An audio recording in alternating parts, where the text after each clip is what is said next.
గవర్నమెంట్లో ఉన్న ఎవరైనా సరే, గవర్నమెంట్లో ఉన్న మినిస్టర్స్ కావచ్చు, గవర్నమెంట్ ప్రతినిధులు కావచ్చు అండి, ఎవరు ఈ విషయాల్లో ఇన్వాల్వ్మెంట్ కాలేదు.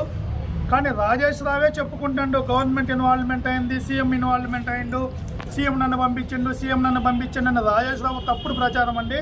ఆ రాజేష్ రావు మాటలు నమ్మొద్దు. గవర్నమెంట్ ఏనాడు ఈ యొక్క చర్చలు ఇన్వాల్వ్మెంట్ కాలేదు. ఇది తప్పుగా వెళ్తుంది ప్రపంచానికి, చర్చస్ అన్నిటికి కూడా. వేరే వాళ్ళు ఈ కాంగ్రెస్ గవర్నమెంట్ని తప్పుగా చూపిస్తున్నది రాజేష్ రావు చేయబట్టి. కానీ నమ్మొద్దండి. మన ముఖ్యమంత్రి, మన తెలంగాణ రాష్ట్ర ముఖ్యమంత్రి రేవంత్ రెడ్డి గారు మటుకి ఏ రోజు ఎప్పుడైనా చర్చలు ఇన్వాల్వ్మెంట్ కాలేదండి. వాళ్ళ ప్రతినిధులు ఏం నరేందర్ రెడ్డి గారు కావచ్చు, షబీర్ అలీ గారు కావచ్చు, మరి పిసిసి అధ్యక్షుడు గారు కావచ్చు అండి, ఎవరు మా చర్చలు ఇన్వాల్వ్మెంట్ కాలేదండి. కాకపోతే రాజేష్ రావు చెప్పుకుంటాడు వాళ్ళు ఇన్వాల్వ్మెంట్ అయ్యారని పోలీసు వారిని తప్పుదోవ పట్టిస్తాడు. అసలు రాజేష్ రావుకి కాంగ్రెస్ గవర్నమెంట్ కూడా సంబంధం లేదని తెలిసింది మాకు. కాబట్టి ఇది మటుకి గవర్నమెంట్కి చెడ్డపేరు తెస్తాడు రాజేష్ రావు. మేము కూడా నమ్మట్లేదు గవర్నమెంట్ ఇన్వాల్వ్మెంట్ అయింది అనేది మేము నమ్మట్లేదు.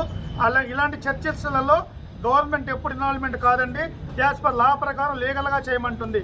ఈ రాజేష్ రావు ఏదో విధంగా చర్చలోకి 10 డిఫెన్స్ కాలనీలో ఒక చర్చి గొడవలు చేసి నాశనం చేసి వచ్చిండు.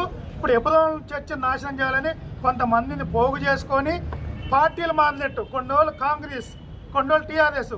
ఇప్పుడు కనుక కాంగ్రెస్ వాళ్ళు కనుక దీన్ని గమనించకపోతే వచ్చే 4 సంవత్సరాల్లో ఒకవేళ మళ్ళీ టీఆర్ఎస్ అధికారం వస్తుందంటే జెండా మారుస్తాడు, టీఆర్ఎస్కి పోయి జెండా కడతాడు.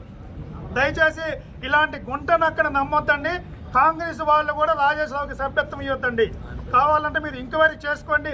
మా హెబ్రాన్ చర్చికి వచ్చి లీగల్ ఆర్ ఇల్లీగల్ ఎవరు చేస్తున్నారో చూడండి. ఇక్కడ రౌడీలు, ఇక్కడ గుండాలు ఎవరు లేరండి. అందరూ చర్చకు వచ్చే భక్తులు, సభ్యులే. రాజేష్ రావు చేసే గ్యాంగ్ తప్ప వేరే వాళ్ళు ఎవరి గొడవలు ఇక్కడ కారణం కావు. గవర్నమెంట్ వారు స్పందించి పోలీసు డిపార్ట్మెంట్ కూడా గైడ్ లైన్స్ ఇచ్చి యాజ్ పర్ కోర్టు ఆర్డర్లు ఎవరికైతే ఉన్నాయో వాళ్ళు చేసుకోవడానికి అనుమతించాల్సిందిగా ఈ మీడియా ద్వారా ఎవరైతే ఈ టీవీ ఛానల్ గవర్నమెంట్ ఆఫ్ తెలంగాణలో ఉన్న కాంగ్రెస్ వారి నాయకులు కావచ్చు, అన్ని కావచ్చు చూస్తున్నారు, చూడాలి. తప్పుడు ప్రచారము, ఎమ్మెల్సీని కొట్టింది మళ్ళీ చెబుతున్నా, ఎమ్మెల్సీని ఎవరు కొట్టలేదండి. అట్లా చూపించి నేను ఎస్సీ, నేను ఏదో అన్ని పచ్చి అబద్ధాలు. అలాంటి రాజేష్ రావుని కాంగ్రెస్ పార్టీలో ఉంచుకుంటే మనకి కాంగ్రెస్కి చెడ్డ పేరు. వచ్చే ఎలక్షన్లో కూడా, లోకల్ ఎలక్షన్లో కూడా డ్యామేజ్ అవుతుంది.